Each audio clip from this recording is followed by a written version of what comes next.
Welcome everyone to another episode of the Dadpuzzles podcast. Today we have a truly remarkable guest with us, Dr. Bilqis Williams. Dr. Williams, it's an absolute honor to have you on our show. Thank you so much for having me, Dr. Awesome. Johnny. Thank Appreciate it. you.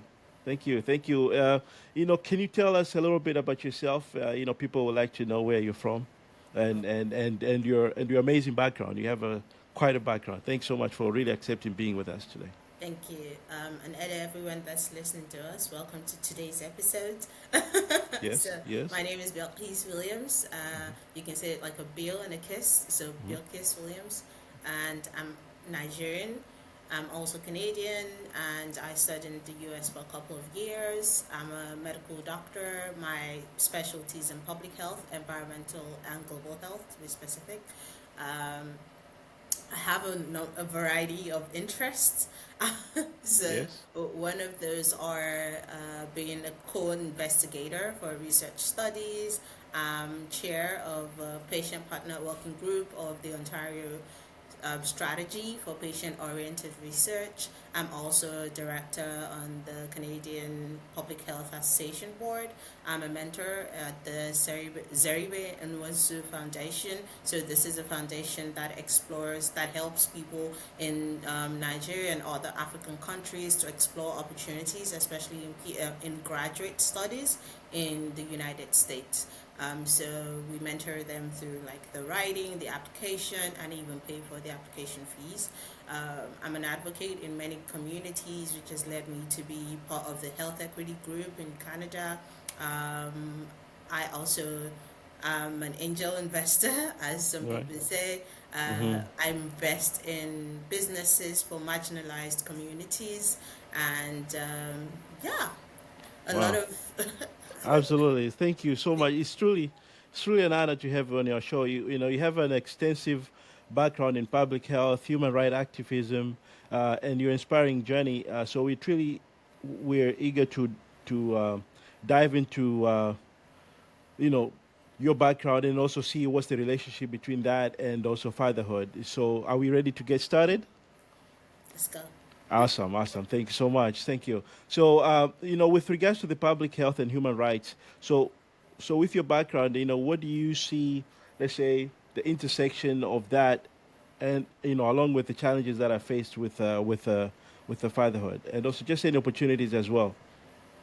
So public health affects our lives in every factor or in Absolutely. every genre, Mm-hmm. and I think that people take public health often for granted. Right. It's preventative health at the base of it or at the core of it, and as Mm-hmm. we know, prevention is better than cure. Yep. And a lot of situations that we see in the hospital, they stem from the household. So if you're not seeing someone who's got cancer, then Mm-hmm. you're seeing someone who's been abused, or Mm-hmm. you're seeing someone who's just had an accident, and all of these things are they originate from the home. So for Right. example, someone who's got cancer, it may be the setup of the home, so Mm-hmm. there's no cross ventilation. That's a public health matter. There's no Mm-hmm. cross ventilation, or the air quality is bad, or the Right. food in the Mm-hmm. country is bad. Maybe Right. the country imports most of their food. There are no Right. regulations. Regulations is part of public health. Right. So these are some of the little things that affect family. And then, for example, with domestic health, Mm-hmm. domestic violence, and Right. the impact that we see in the hospital. So if someone's being brought to emergency with a broken socket and all of Mm-hmm. that, that's Right. something that originates from like the mental and emotional state of Right. the family. So it really is something that affects every aspect of your life, and that's why I love it. Mm-hmm. I Some people would say, oh, you're a generalist, but the Mm-hmm. family physician sees you Right. when something's already done. Right.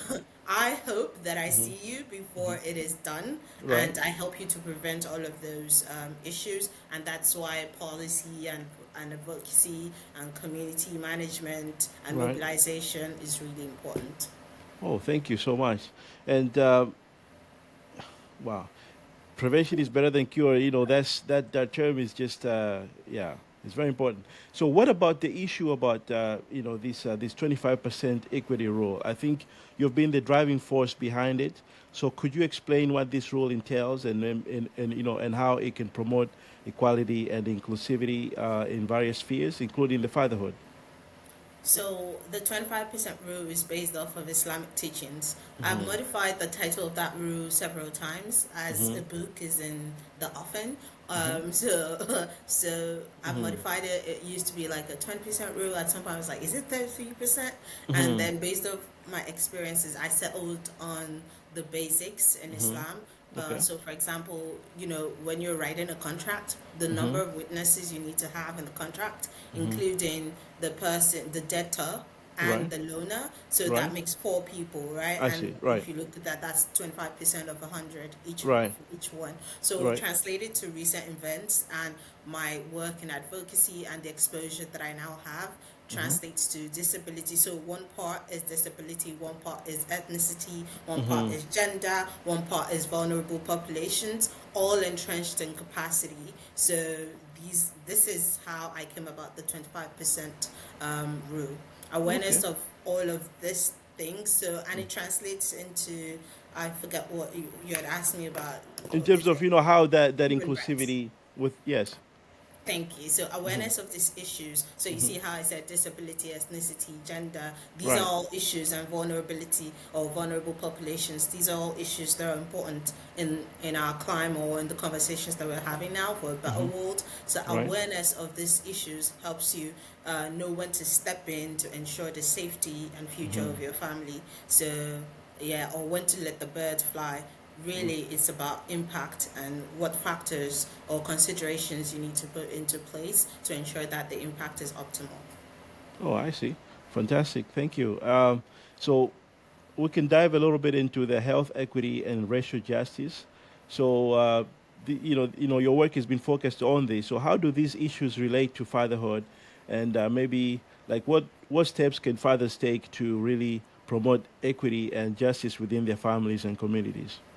So I love this question. Mm-hmm. So my work in health is steeped in socioeconomic factors and Okay. how those are related to work or Mm-hmm. income and how those affect health outcomes. Okay. So, and the priorities of a man or dad in the Right. family are, family safety, Right. investment in yourself Mm-hmm. so that you're able to invest in your family's future.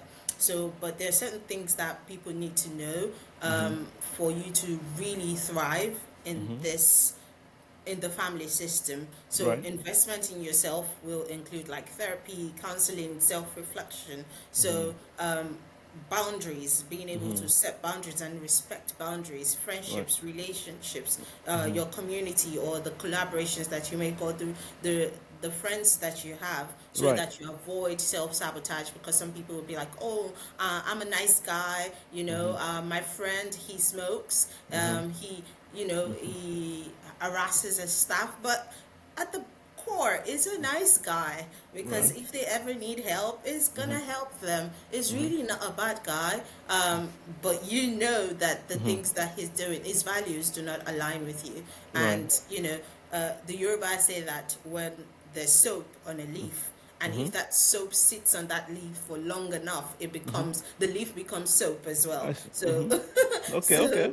that's the point. You're Right. engaging and frolicking with people whose values you do not admire, and you Right. expect a different outcome. That's No. not gonna happen. It's not Absolutely. likely. Mm-hmm. Also, socioeconomic factors, Mm-hmm. money, support, time. These Right. things are really important in the outcomes that you're looking for. So, Mm-hmm. for example, as I said, the home structure can Mm-hmm. even affect your health. And that really boils down to income or Mm-hmm. social status, right? If you're Right. not able to provide for your family the Mm-hmm. kind of life that they should be living, like the number of rooms, which is public health, number Right. of rooms per person or number of Right. persons per room, Right. the number of windows you should have, how Right. ventilation should occur, Mm-hmm. the location of a kitchen and the house, Absolutely. or if you Mm-hmm. have a burner, Mm-hmm. all of those things are really based on income. You can design the house of your dreams, but if you do Right. not have the financial capacity, you're Right. not going to be able to build that house. And so Right. that's really how it affects it. Also, if there's no support and just time, Mm-hmm. because you're really struggling to make ends meet, so you're Right. always taking on extra hours. So Right. there's just not time to relax as a dad and Right. spend time. You also need some downtime, right, to Right. ground. Mm-hmm. But there isn't even enough time for yourself. Right. So how are you going to find time for your family, your Mm-hmm. wife and your children? Because also the relationship between you and your spouse Right. is the standard for Right. your children. So some Mm-hmm. people will be like, "Oh, my dad beats my mom, but he loves her and he loves us because he used to pay for our school fees. He attended all my recitals. You know, he was always there, and they never divorced. They were married for 40 years. So why are you surprised when she marries someone who's physically assaulting her? And then you're like, I don't understand. I never hit your mom, and that's the thing.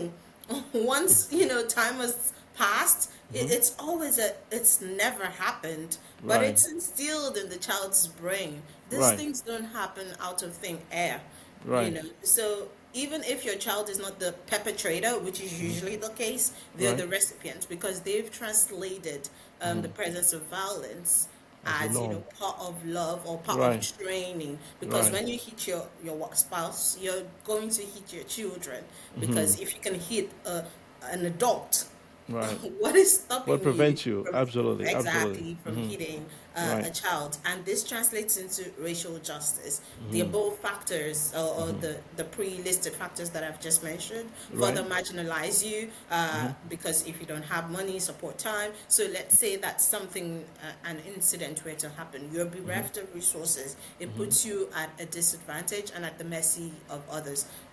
The likelihood of you becoming a statistic is higher. You are Right. either separated from your family, you're either dead or Mm-hmm. incarcerated. Right. And then, the cycle continues, because if you're Right. incarcerated, the Right. policies that exist further marginalize you, from being able to make an income. So it's a Right. vicious cycle. And then Right. what's the impact on your family? But really, it starts from you. But I know that people are going to say, oh my God, I'm just a result of the system. That is true.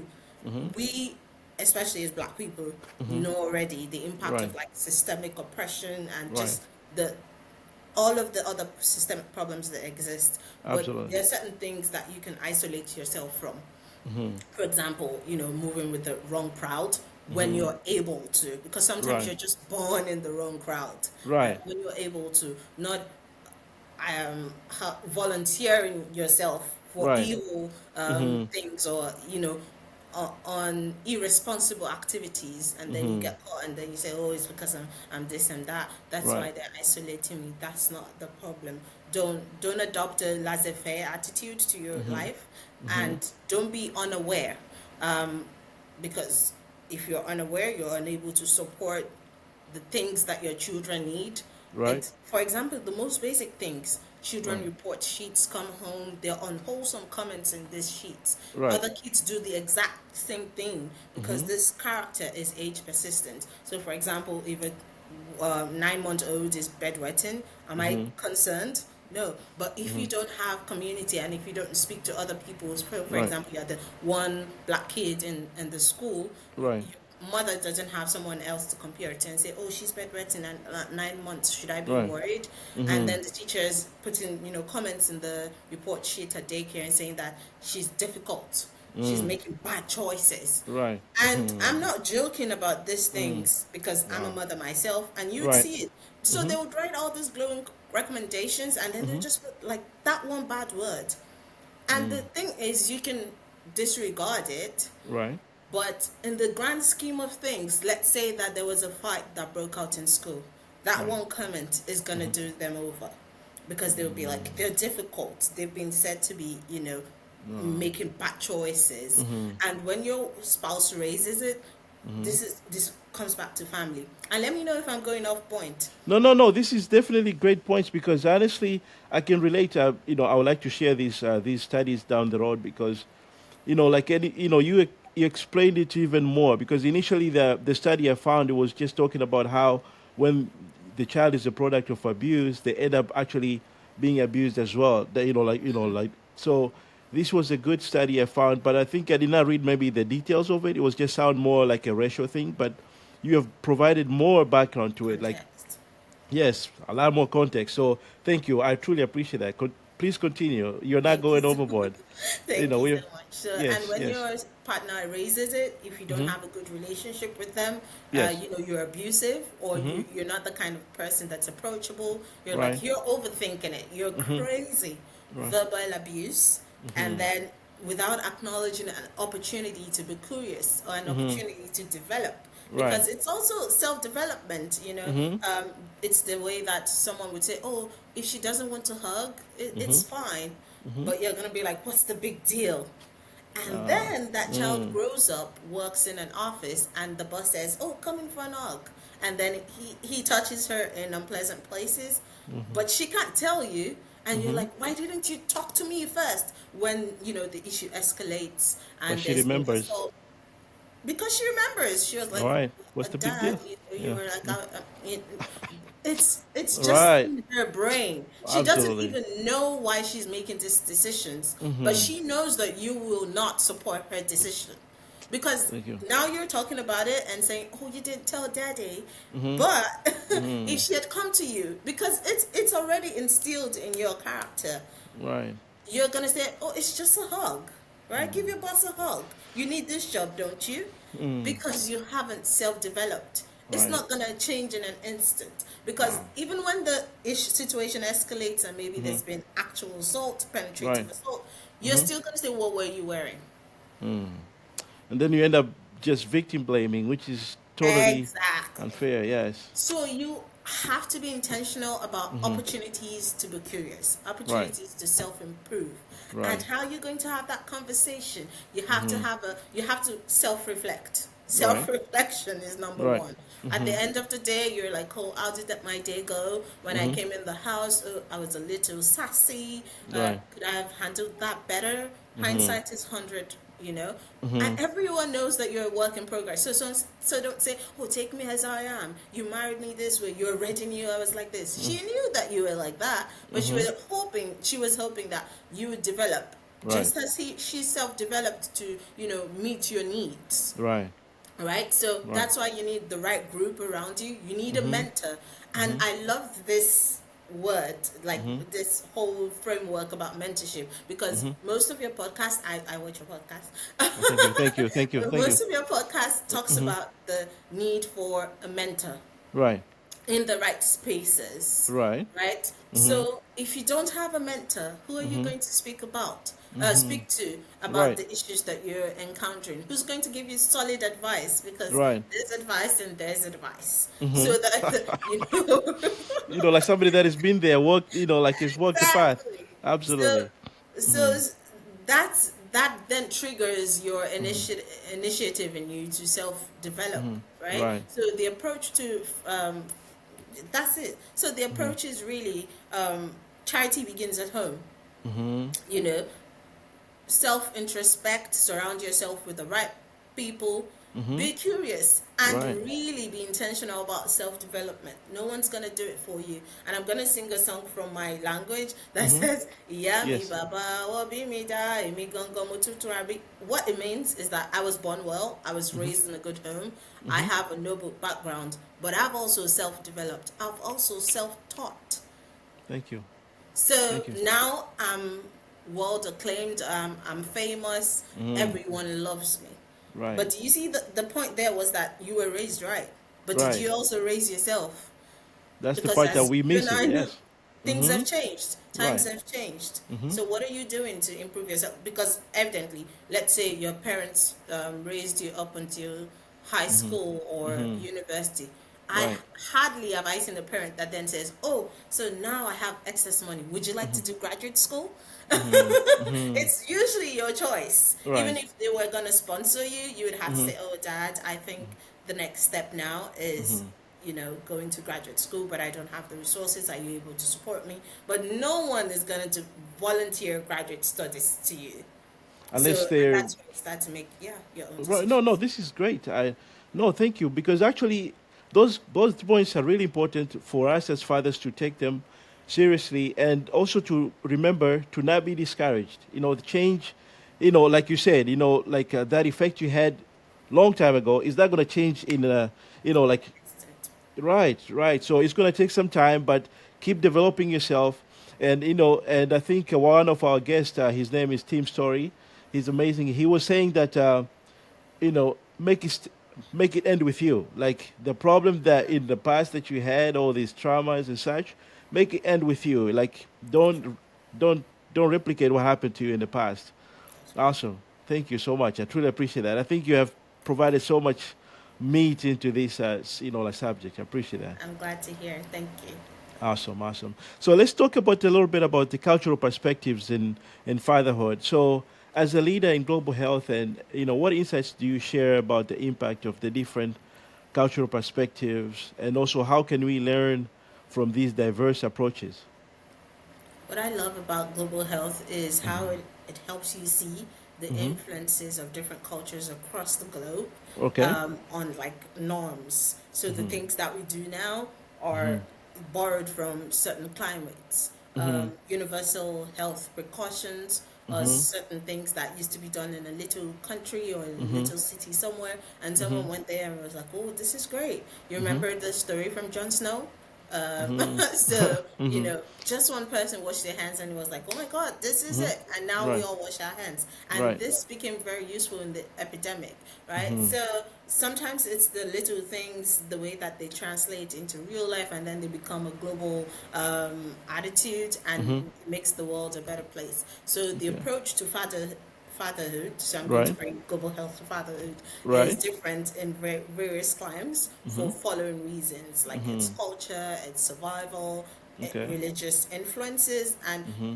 note that I said culture, Hmm. survival, and then I said religious influences, Okay. Okay. because religion is altered in Hmm. different ways to suit the needs of certain Hmm. people, stakeholders in a community.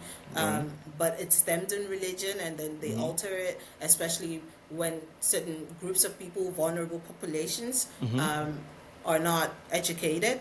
So Hmm. women, children, no one knows anything. It's the head Right. of the clan that Hmm. knows something, or just the dad that's Right. educated. And it's like, Hmm.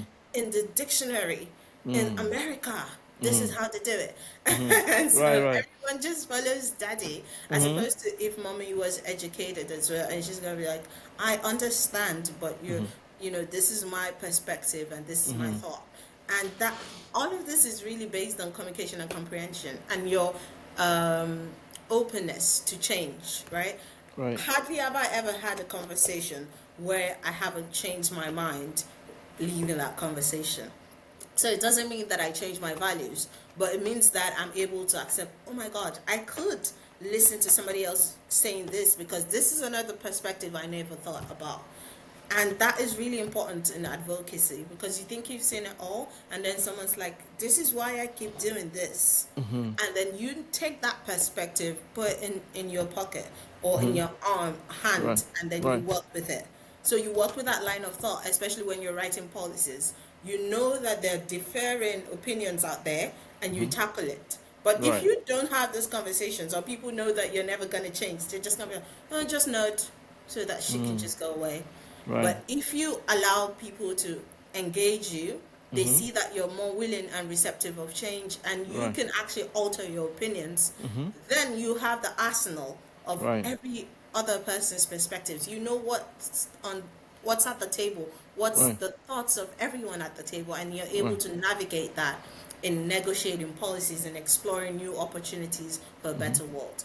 And so, back to what I was saying, your Right. duty as a dad is Hmm. to understand why these norms exist. Right. What are they rooted in? Is it Hmm. common sense? Is it Hmm. necessity? Has Hmm. any evolution influenced it at all? Is Right. it having the same effects and outcomes? Hmm.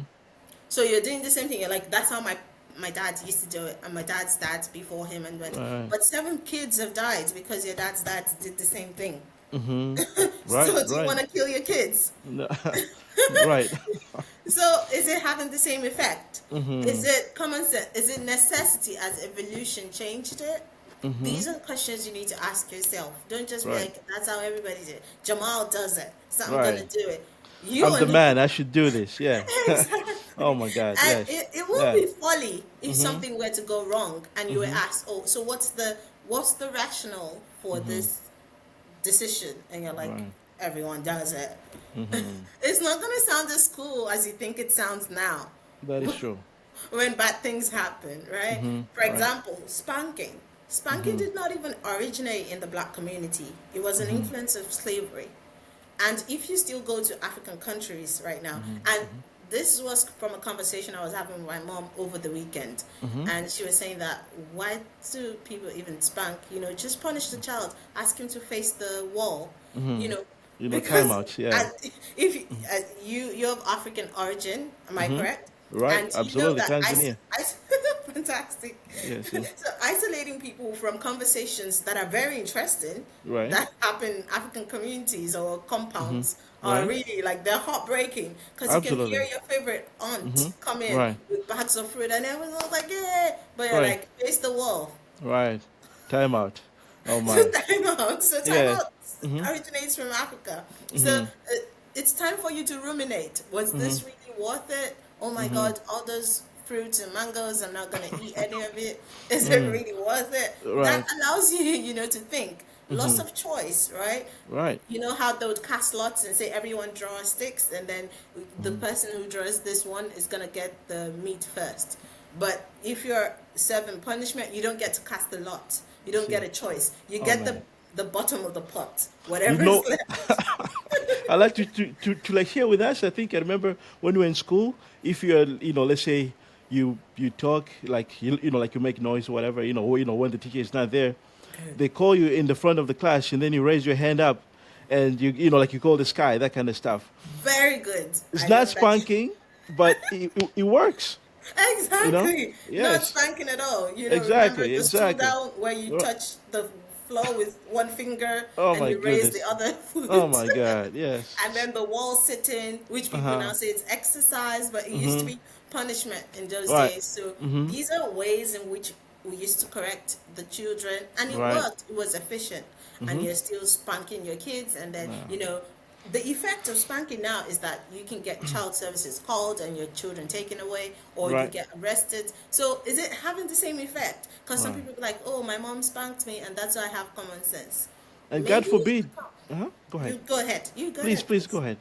ahead. Because I meant to add a little bit. God forbid, sometimes you might just hit him or her in the wrong place, and something, like fatal happens. What are you gonna do? You're gonna Thank you. regret for the rest of your life. You're gonna have depression and all these things. So it's not worth it. You're right. Exactly. And then that when he starts hitting his wife, he's like, my mother used to correct me like that. I don't see the big deal. I'm only correcting you with love. Yeah. So these are the issues. The point Right. is avoid the bandwagon until you're Right. sure it's the concept you really want to attend.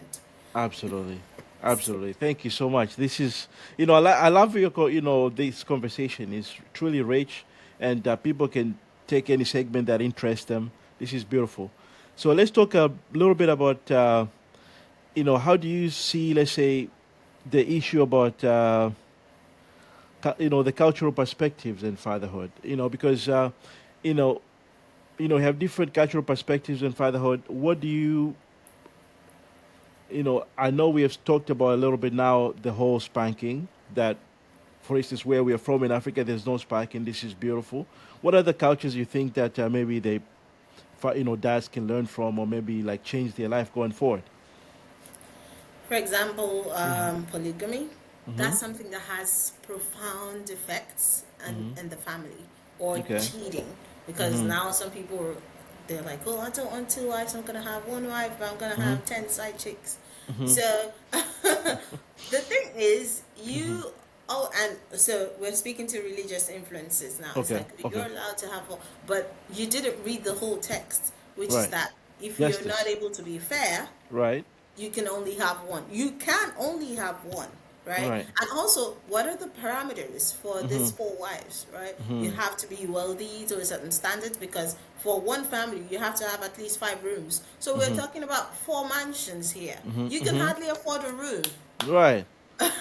You but you want 4 wives, right? you're not And qualified yet. Yes. thank you. Mm-hmm. The problem Mm-hmm. is you're not deeply rooted in your Mm-hmm. religion enough to do these things, which Mm-hmm. is number one, you don't have a will.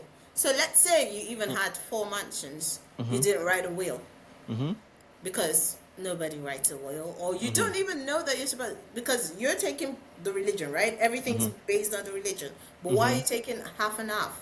Why are you taking parts of it and not taking parts of it? Because if Right. you write a will, then that means that your kids are catered for, your wives are catered to, and are you being fair? Because that's what really breaks down the family system. She's like, Right. oh, he's not paying attention to me, and someone's giving it to her at the office. The family starts to break down. You're not spending enough time with the kids. So one kid is a truant, one kid is excelling in school. And you're like, why can't you be like your brother? But that's the child of your favorite wife. And you spend half of the day there. Right. That's why. Or every child has struggles, because even in single families, you might have one child, but that one child is going to be a struggle to raise.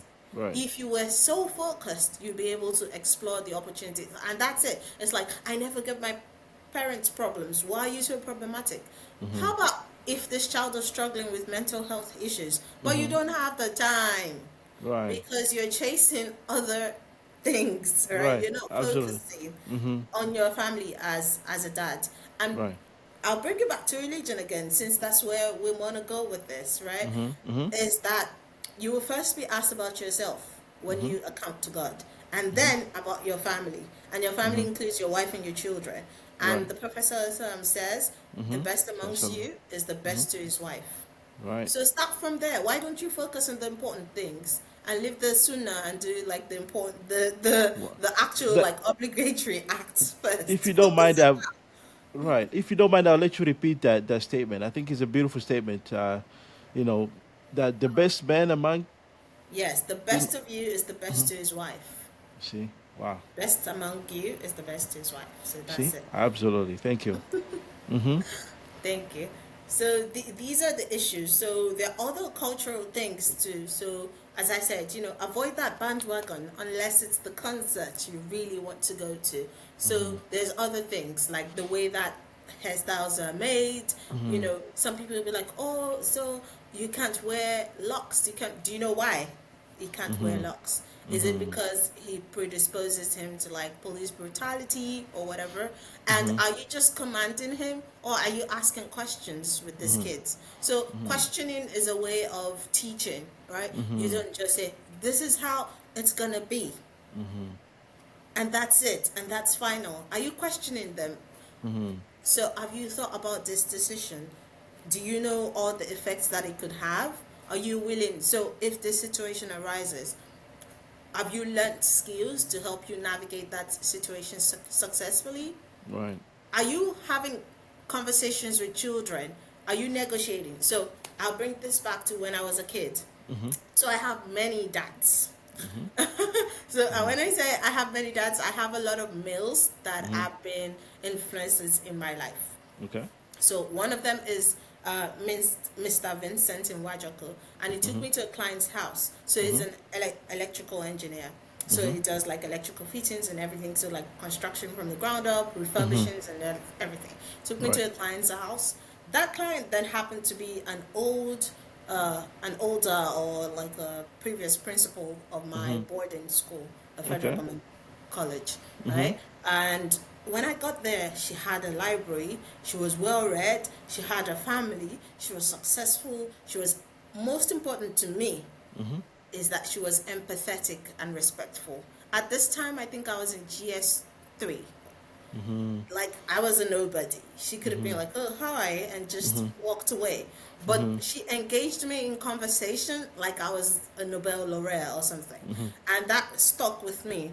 Number one, it stuck with me in that my dad respects this woman. So he respects women, so he's going to respect me and he's going to respect my opinion. The person that he respects me. So he must have said something to this woman that makes me so valuable that she's giving me attention. Nice. So these are the impacts. So you're a man, but you're misogynistic. And then you expect your kid to be like, oh my God, high flying. It's not going to happen. It's not gonna, because you're gonna bring your misogynoir home. You don't know it, but it rubs off on you. It's like in environmental health, and you work in the mining industry. You bring some of that gold dust home. Right. It's just in you. It's just on your body. Right. So you just spread it around. The second influence is another dad. My dad, Mr. Raji, is the father of plenty, action, but not much talk. He doesn't talk a lot. It just goes straight to like action, action, action. So sometimes some people would say, "Oh, women are so emotional. They talk a lot." You're not gonna find that I react a lot. That's because I have a role model that's already shown me. I don't think we've ever had this conversation, my dad and I, where he's like, "Oh, you don't need to talk too much. Just do what you need to do." He just does it. And because I see that, I always go back to the drawing board and say, okay, so how can I make this situation better? I have option 1, 2, 3. Are these options I'm willing to take? What is the effect? So, and then I'll start doing something about it. Nice. And while still talking, because Just being actions, vocal yeah. is a woman's strength, right? But now I'm talking with facts and with points. I'm Right. not just, whining. So my other dad, my uncle actually, is Musa Jimo. He taught me literacy, so he would read books and everything. Ratings. So I remember when I was younger, they would say, "Oh, you can't read James Hadley Chase books until you're 13." And I'm like, "What's in this book?" When I eventually read it, I saw that it wasn't like the thing that but they made me understand that there are certain books you can't read at certain ages because you Right. just don't have the mental capacity to Right. translate the things in it and the Right. effects of it, and whether you should be inculcating the characters that are exemplified in that book. Right. So something as small as reading a book, I already knew that there were boundaries. So it taught me literacy, intellectual conversations, advocacy. As an 8-year-old, I advocated for equal meat in my house. So I don't know if anyone understands, but the dad always gets like Get 2 more. pieces of meat and you guys get whatever is Oh left. my goodness. Yeah. But I was like, I help my mom in cooking. I go to the market. I Sometimes deserve I it. cook these meals. Why am I getting like a small piece of meat? It's not gonna Oh my. happen. I need to get equal. And even I'm a growing child. I need more nutrition. So every time I see my uncle, he says, "Growing child, how are you?" Because Right. I was able to advocate for myself, and they listened. Right. So when I'm in public spaces now, and as a director, as an advocate, as chair, people are like, "Oh my God, you're so confident." It's not because my confidence doesn't come from it came from extra meat, but no. Right. No, but that's really important though. I mean, I'm glad it's something small, but it makes people actually question their culture sometimes. Exactly. Yes. So if I was able to engage my uncle, and this is my mom's older brother, so it's not Right. like someone like even close in age to me, Right. and he's far older than my mom. So there's respect. Is the oldest person in my family now. So that's what I'm talking about. Right. How old and how revered it is, Right. but he allowed me to understand that my voice is important. Important, I right. should advocate for myself because no one else is going to do it. And I should Excellent. ask for what I need and not cower to, the culture, this is the norm, and just let it be. You have to speak up. And Absolutely. this has translated into my life's work. As you now see, I just talk about everything. I cannot be silent. No, this Or is very silent. good. This is very good. I think you inspire us as fathers. We have to remember other people to not be self-centered, because sometimes they say you might think about yourself more like, oh yeah, I need to go to the gym. I need to do, I That's need right. to eat well. I need to do this and that. But that's great. However, you also have members in your family. You have to also put priorities in them. So That's right. share that. Like if if it costs maybe a bike for the kid is maybe is 200 and your bike is 600, maybe negotiate that and buy 2 bikes so that you all participate in sports and everything else. So thank you for the reminder. This is a great reminder. Thank you so much. Thank you. I appreciate it. And last but Awesome. not the least is that all Yes. these 3 people taught me how to handle failure. Mhm. So it's always that, "Oh, you're so bright, you're a bright kid."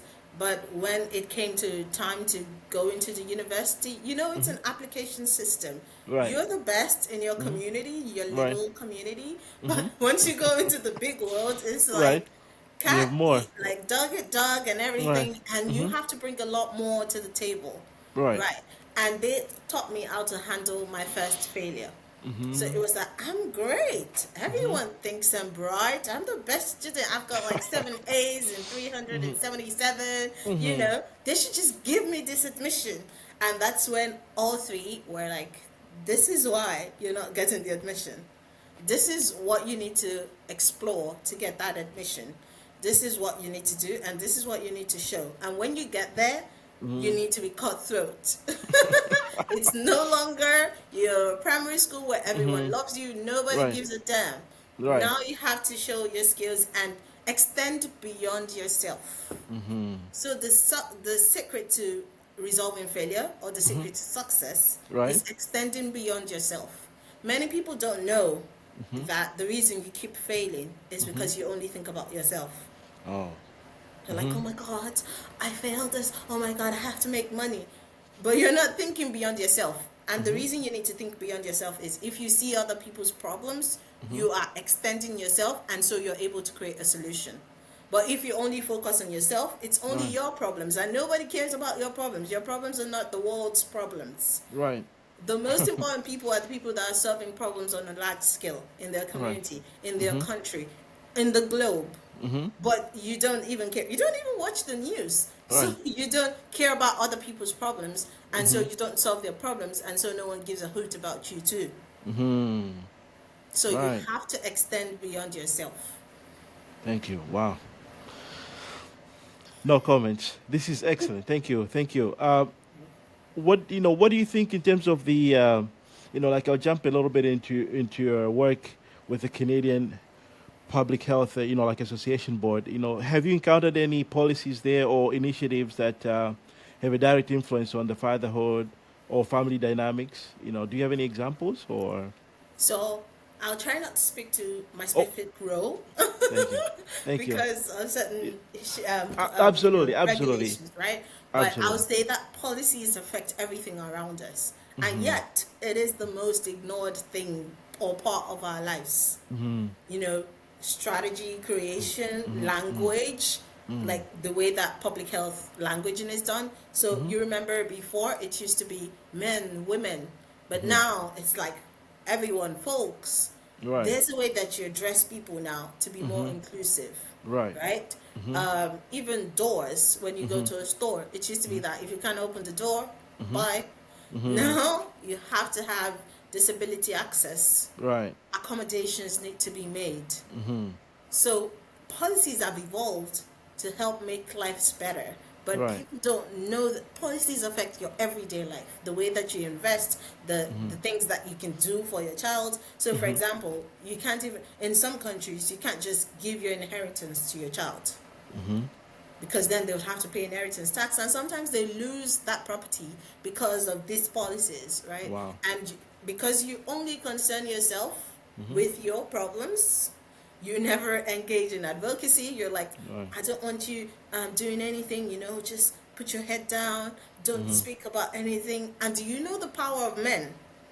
Once a man says something, people are listening.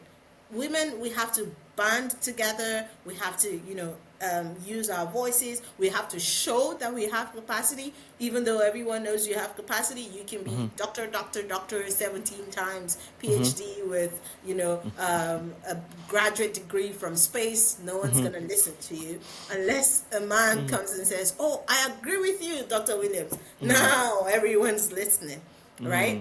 So you have the power, but you've been taught to focus on self. Just put your head down, do the work, and focus on self. So because you're focusing on self, you're not advocating, you're not participating. And so those policies, they don't affect you, but they're going to affect your household, they're going to affect your family and make life difficult for you in the end. So strategy, creation, language, accountability measures, right? The policies at work, they don't make you accountable. And so when your spouse is asking you, oh, so darling, I know that we have such and such amount in the account. Can I ask why we're missing 10,000? Like, why are you asking me questions? No one asks me questions. But if at the office everyone's asking you why, Mr. Dr. Johnny, why? Why? When your 5-year-old asks you, Daddy, why? You are quick to answer because it's part of you. But if no one's ever asked you a question and you're 5 years old and you say, go and sit down and say, 5 years, Daddy, why? You're like, what? Do you see how you're training your kids? They're Right. so rude, impertinent, because no one asks you why. Policies affect your everyday life, right? And thank God for those policies that says you can't hit that child. Right. Otherwise, you would hit that child, and that child could just could Gi- could could They have give a up fatal asking questions. outcome or a terrible outcome from that. Right. Even the grants that you're given, certain policies affect certain grants for certain populations. Before now, there were vulnerable populations, marginalized populations, indigenous communities that were Right. clamoring for like basic health needs, water, our land. Like, you can't take our land, our children. Land, water, it's like, oh, we found it, anyone can lay claim to it. But these children, they bore from their bodies, and you're taking them. But nobody's going to speak up. And Wow. policies, if you don't speak up, the policies don't change. Until someone started speaking up, people started speaking up, others started supporting them. It doesn't have to be you, it doesn't have to be your community. Put your voice behind that, and then see how those policies eventually come around to affect you and improve the outcomes of your family and advantageously your own life. Also, policies affect vocational training, mental health support, the support system, the supports that are available to you, resources that are available to you, and those outcomes are directly felt in the home. Oh, awesome. Thank you. So this is actually quite opposite of what I'm told. Like, I'm one of those people that were told, put your head down and just focus on your stuff, stay away from politics. This is what really the main teaching of my dad. Like, he used to say politics is a dirty game.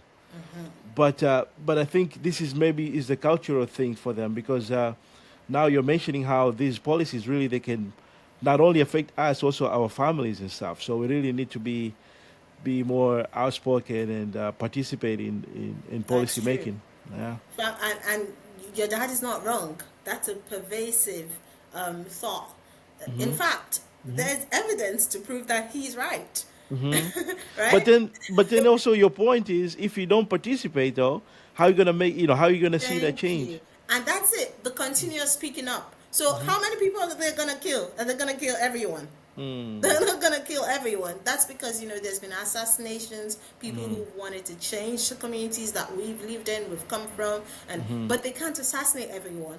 And because if you've always committed to your community, comes a time when you can be like, I need you guys to support me the way that I supported you. And they know that their families are going to be better for it because they've felt the impact and they can Right. tell the difference. You can reference that. And because you and your family still continue to be in that community, still continue to influence, it's Right. going to show. If they assassinate you, the next group of people beside you, they're doing the same thing. Okay, try assassinating everyone. Then let's see if that division is gonna be is not gonna be cancelled, and let's see how you're gonna be senator of a division that no longer exists. Right. Right. That's the Yeah. So power of the people. yeah, this is something that I think folks here in the U.S. and Canada maybe will not sense it, but it's something that is live in Africa, and as well. So we hope it gets better. As you can see on the news, things are just, there's a turmoil just going on. But so let's talk a little bit. I know like you kind of spoke of it a little bit about the marginalized populations, how you're, like you're involved as a philanthropist. So can you, you know, can you speak a little bit about how the businesses or just involvement in that helps families and and fathers? Thank you. So for some people, philanthropy only includes money or support. But for me, philanthropy starts from like my dissent, like disagreeing with something, speaking up about it, drawing attention to it. So writing petitions, just writing an email. Sometimes it's not even a petition because, once you're in public spaces, you start getting this connections with like policymakers, decision makers, and you can influence their thoughts by providing alternate perspectives and say, this is why I brought this to your attention, this, and this, in order to avoid corruption in the land.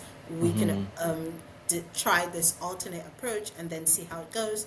And I'm happy to say that in my lifetime, I've seen things change. Even like when you're feeling surveys now, the way that you'd say race, they'd say Black African, Black Canadian, Black American. Mm-hmm. Those are things that I influenced in my lifetime, since Nice. in like under 5 years. So Nice. sometimes you think, oh, it's never going to change, it's impossible. But Mm-hmm. people see reason, because we're not robots, right? Mm-hmm. People have been thinking these things too. They just needed someone else to sit and be like, To okay, it's a speak great up. idea. Absolutely. Exactly. Mm-hmm. So that's where my philanthropy starts from. So before, I've worked in the past, I've worked as a national addiction coordinator for Mm-hmm. indigenous communities in Canada. Mm-hmm. And in that work, I was able to advocate for a multi-year grant for Okay. 52 Anawin. So that's like 52 communities where Mm-hmm. they're like now given resources to help rebuild mental health structures, so that there's that support in place in the community by the community. Thank you. Yes, awesome. Thank you so much Mm-hmm. for that. So that's one arm of philanthropy. Mm-hmm. You can extend yourself beyond your work, right? And Absolutely. then the other arm is like just providing the actual resources. So as Mm-hmm. you know, many people build water wells at home. So Mm-hmm. I support like um, Those projects as well. initiatives like that. Mm-hmm. And Mm-hmm. then there was one time I got in the paper for that. I was like, do not tell anyone, but somehow somebody caught whiff of it and it got in the Mm-hmm. papers, where we Right. provided like mobilization resources, so bicycles for people Mm-hmm. in a remote community. It used to be that they would work 6 hours to Mm-hmm. school. These Mm. are like kids in junior high school, Right. and I know that Mm-hmm. if I worked two Right. hours, I would Right. not be listening to anything that Be anybody tired and was such. saying. I'm Yeah. Mm-hmm. tired. So Mm-hmm. we were able to provide those resources, and now those kids are able to go to school. But not only that, those bicycles don't lie fallow on the weekend. The Mm-hmm. community is able to transport their goods, their farm Mm-hmm. stuff, to the Nice. city or to the town to ply their trade. So Mm-hmm. that's really useful. And Mm-hmm. that's also because I listened to someone. So there's someone here today, Adese Luca, that Mm-hmm. she goes into communities and really explores. She works mainly in period poverty and like Mm-hmm. providing alternate reusable pads to communities Mm-hmm. and girls. But I was Mm-hmm. able to go off of her initiative. So it's not like I have an NGO that does this. I Mm-hmm. just like see people, things that other people are doing, and then I try to support. And I was telling her, oh my god, this place that you mentioned, you had to do like 6 hours for the kids to go back and forth. She was like, Mm-hmm. oh, we're here for period poverty. And I said, but I noticed that they're not able to go to school, and they were speaking about school and stuff. And do you think we should get a school bus? And she was like, no, because Mm-hmm. the village gets flooded when it rains and Mm-hmm. blah blah. It And she becomes a was like, why problem. don't you Yeah. exactly, why don't you try bicycles? And she was like, who's gonna fuel the bus? And so but if I just been like, I want to provide you buses, and I just give them buses, no Right. use. Right. But because I was able to consult, listen to other people's dissenting Pinpoints. opinion or Yeah. different opinion, then Right. that worked better for the Mm-hmm. community. And the community was a part of that conversation. So they Mm-hmm. told her that they preferred bicycles because they could repair it themselves. There were people who could repair it in the town. You know, Nice. it's easy, like locally Beautiful. sourced stuff. Yeah. So Mm-hmm. this they could do by themselves. The kids could Mm-hmm. ride it for fun. They could ride it for school. The parents could use it for business. These Right. are ideas I would never have known. I was raised and born in a city. Right. Don't know anything about, like, I can't Right. even ride a bicycle, by the way. Mm-hmm. Oh no. So I don't even know anything. But Mm-hmm. that's the point of consultation, Right. right, and advocacy. So it stems from there. And then what brought me to businesses is what I had first said. My initial intro is socioeconomic impact, Right. or socioeconomic factors and how they impact health outcomes. Is Mm-hmm. that, as I said, if you don't have the resources, you can't find the help that you need, or you Right. just don't have the knowledge that you need at your fingertips. So you're making wrong decisions from the get-go, and Mm-hmm. things are gonna go awry. And then by the time you come, the Mm-hmm. cancer is already eaten deep into the fabric of the family, Mm-hmm. and they're gonna require more resources that you don't even Right. have. Absolutely. Yeah. So that's Oh, why I do wow. what I do. Thank you so much. I truly. That's why I believe that you're called one of the 20%. The change makers, the true change maker. Truly, this is um, is a point that I have to really make sure that it is known. Like you're called as a true change maker, but not not by a person. What's the this I think it's the time right. or Boston University School of Public Health. Boston University. That's very true. Thank you. I was trying to go back to that information. You see, and this is true for information like this. I think you inspire us to really think beyond ourselves and also to consult, like you mentioned, this particular example. And this is just one community. There are so many communities in the world. Like even in the communities that we live here in the U.S. or Canada, we can imply that anywhere really. So thank you so much for this inspiration. Thank you so much. And definitely do it everywhere that you are. And I Mm-hmm. think that's why, I'm giving all these roles. As, Mm-hmm. for example, when I was a graduate student in Boston, I Right. made some change. I was able to influence some changes. So Mm-hmm. before it used to be that students didn't have access, international students didn't have access to information. So you Mm-hmm. got there and then you didn't realize I didn't have access to this. I have to rent a home. Mm-hmm. It cost me such and such. So now we have the orientation page for Boston University School of Public Health, and that's something I helped create.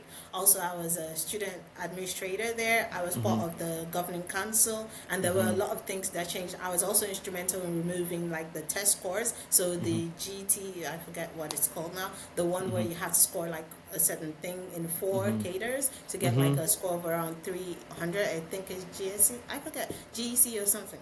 And yeah, yeah, GCE it scores, right, GCE. right. So Mm-hmm. now that's not a requirement for Boston University at all. So you Fantastic. can come to Wow. the school without a GCE score. Just Mm-hmm. write a support your letter of Mm-hmm. purpose, like your transcript and all of that, and your community impact is Mm-hmm. something that we really look at, right? Because you're coming for public health, you need to Wow. already have that Mm-hmm. disposition.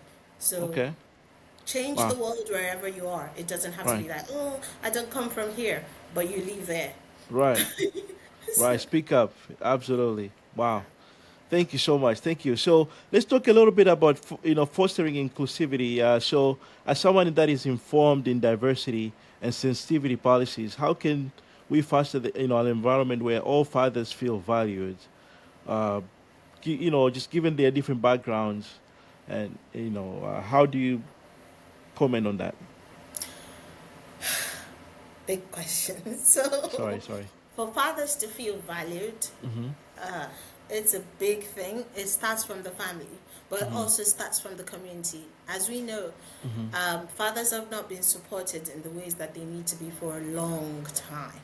Mm-hmm. So, as part of the community, you're a community, I'm community, we Mm-hmm. have to provide the support systems that, fathers are going to need to thrive.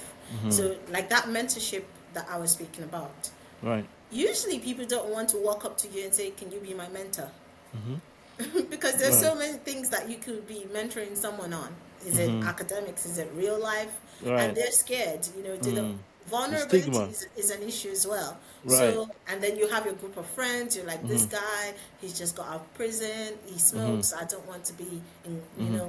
relating with him. Mm-hmm. As I was saying about, the kind of company you keep. But if Right. there's six of you and you decide that we're going to mentor this person that's Mm-hmm. just been let out of the The GAL, system, or yeah. exactly, Mm-hmm. system, and we're Mm-hmm. going to support him with resources, direct him to training, and support him to get employment in one of Right. our businesses. I don't Mm-hmm. think one person is going to influence all six of you, right? Mm-hmm. Right. Right. But it's more likely that the six of you are going to influence him, Right. and Absolutely. because he looks up to you, is probably employed by you.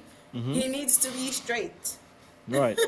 So he's gonna, irk into your cause, and Mm-hmm. hopefully all six of you are Mm-hmm. living by example, Absolutely. right? You're walking the Yes. talk, Mm-hmm. and you're not just, oh, don't beat your wife, and next thing you're Mm. like, why are you calling me? Right. All right. so, Right. so you Mm-hmm. gotta walk the talk. So you Mm-hmm. have to be a role model. That's Mm-hmm. one. Okay. Walk the talk, and then decide, be intentional Mm-hmm. about changing things.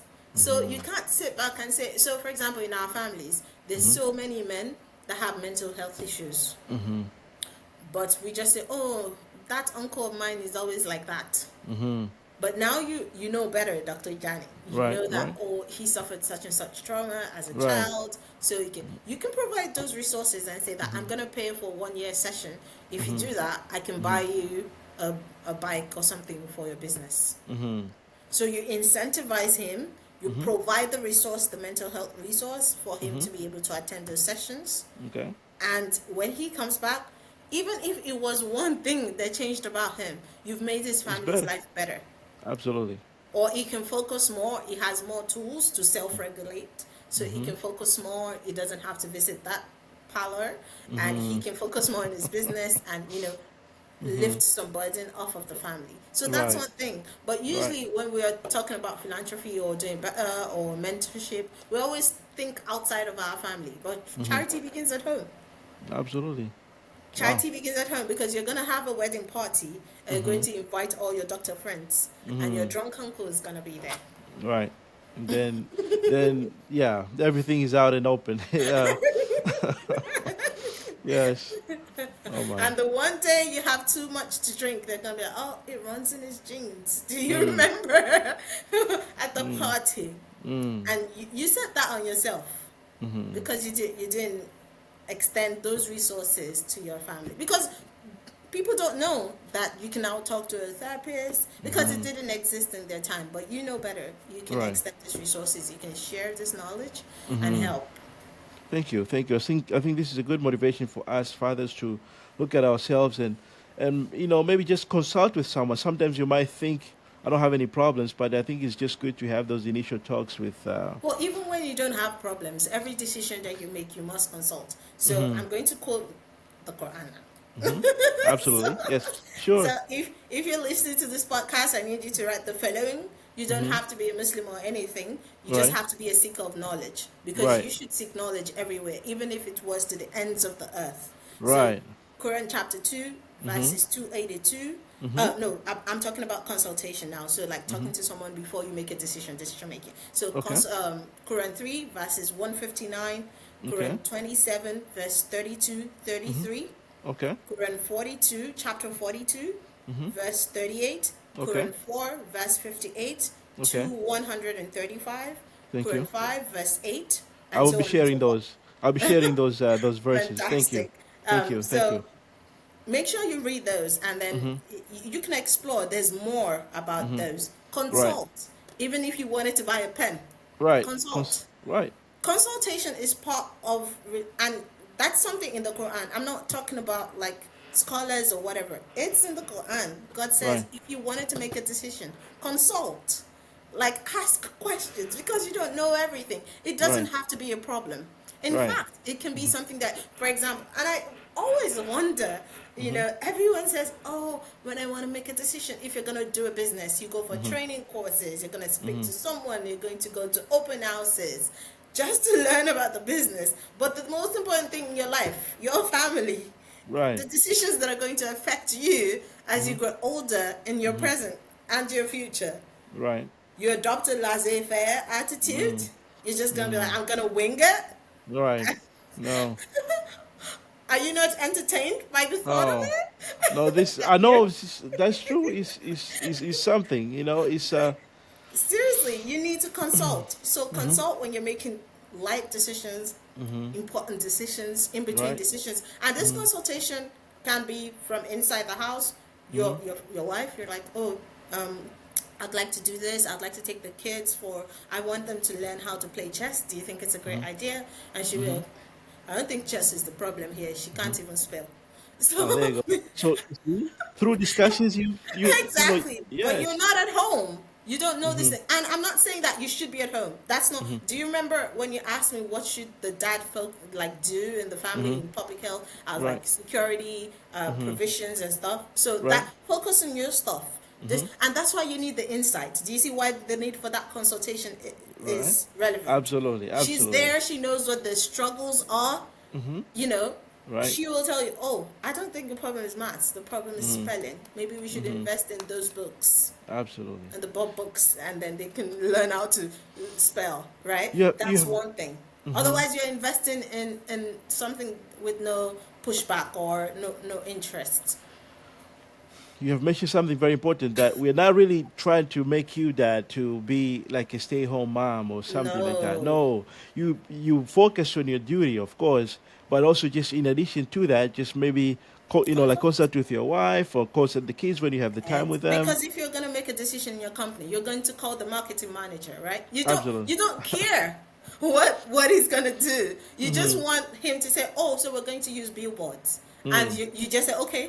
You don't even think about it. You're just like, that's his job, is gonna. So you consult in mundane things. Right.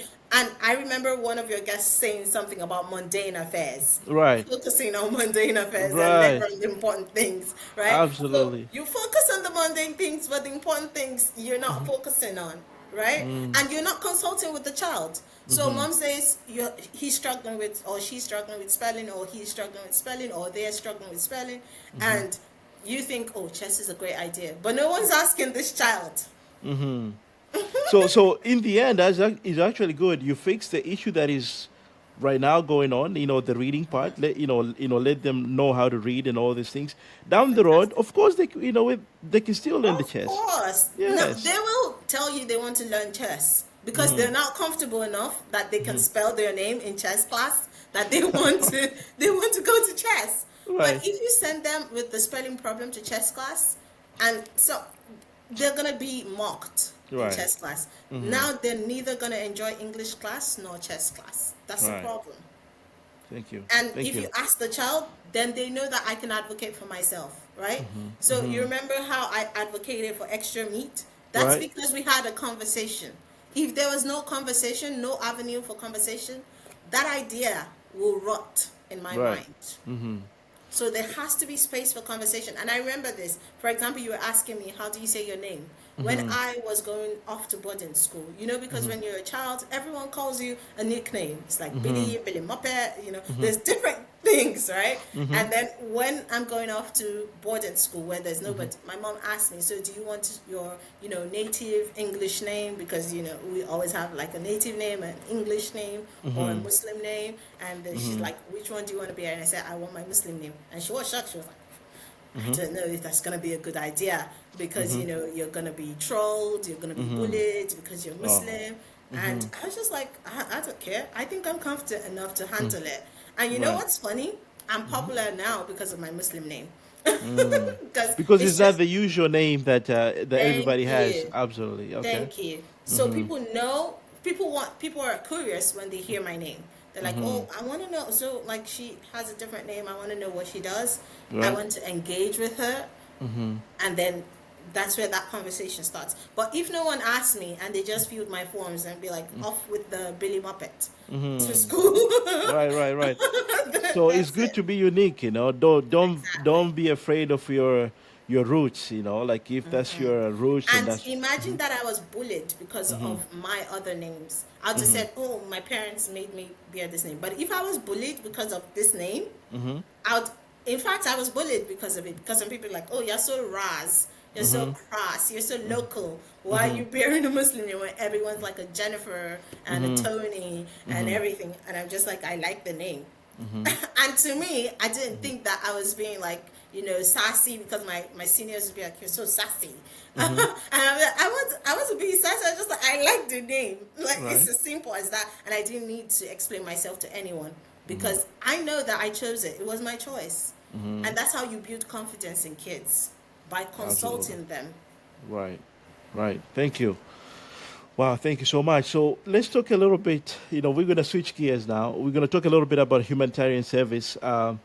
So, given your experience in the humanitarian service, what lessons from your work can fathers apply to instill the empathy, compassion, or just a sense of responsibility with their children? So, a number of things. Right. Humanitarian service stemmed from the need to protect humanity. And what are the things that you need to protect humanity from? Peddling, sexual trafficking, child labor, a host of terrible things Right. that, unfortunately, in my work, I've been exposed to. So, and that boils down to the role of the father in the home, right? Right. You're never home. So your boy quickly becomes a dad. And so he has to fend for the family. And so he's in spaces that he's not supposed to be in. And so that's where like child labor starts, influences, all the bad influences that then you need humanitarian workers, to come and save your child. So Right. because there's humanitarian service in a number of ways, and I know that in Right. your mind you're like, oh my gosh, she's going too deep. Mm-hmm. So there's like Mm-hmm. community like service and stuff, Mm-hmm. and then there's like real life world problems Right. that stem from the home, right? And then Okay. there's sexual trafficking where like a child doesn't feel loved at the home, they don't feel whole. Mm-hmm. There's daddy issues that people are like, Mm-hmm. oh my god, she's got daddy issues because of you, daddy. Mm-hmm. Because Mm-hmm. you're never there to hold her, you're never there to Right. tell her how beautiful, you're never there to give her critical thinking abilities. And most people don't know this. Initiative and critical thinking comes from interacting with a father figure. Because men are like cutthroat, critical. Right. Women are more emotional, empathetic, and that's why we do great in the humanitarian service. Because when all's said and done, that's gonna be like, I sent you to school. I don't get it. Why he turned out this way? I don't care. But mom is like, so the female factor that comes in and like, there's a number of factors why things can go different. You see where that comes from? So, but Absolutely. if you were there and you had equipped your child with those thinking skills, Right. you know, even if I don't know what's the right response in this situation, I know the techniques, I have the skills to navigate this experience or this situation comfortably. I can also call my daddy, you know? Right. If push comes to shove, I go like, daddy, I Right. need you to bust someone's ass. And that's it. That's it. That settles that matter, right? There's a role model. So it's really you. The humanitarian service, as in community service and stuff, is also I forget to respond to the last part of it is responsibility. So say Right. for example, the mom says, I haven't seen this child, it's been 2 hours, I sent them to go get some candy for themselves, and but if they call you and you're like, I don't know why you're bothered, it's 2 hours. But if you're able to quickly take responsibility and be like, where do you say it was? I'm just gonna drive down and check. And then you can if I call the police and say, I can't find my kids for 2 hours, they go, my God, calm down. Have you called the school? But if you call the police and say, I can't find my kids, they're gonna be on it right now. Yes. Because they know that you've explored all the All the avenues options, right. before. Thank you. Because I'm not going to do that. I'm not exploring any avenues. I'm going with my gut. My gut says this child is not where they need to be or where they're supposed to be. I'm going with my gut. But you're going with facts. Thank you. So that's the difference. You need to take responsibility. But also humanitarian service. What are you doing in your communities? Have you ever helped them to, lay the pipes? Are you involved in environmental cleaning? Do you do the beach cleanups? So you're the one setting the pace. If you're not setting the pace, no one's going to do it. Wow, thank you. Thank you so much. So far, thank you so much for really taking the time to being with us today. And so with this wealth of knowledge, what are the key takeaways or actionable insights you think our listeners, you want them to gain, particularly fathers, from what we have talked about so far? Like the main key Fantastic. points. Yes. I'm going to say be the change you want to see in the world. 1.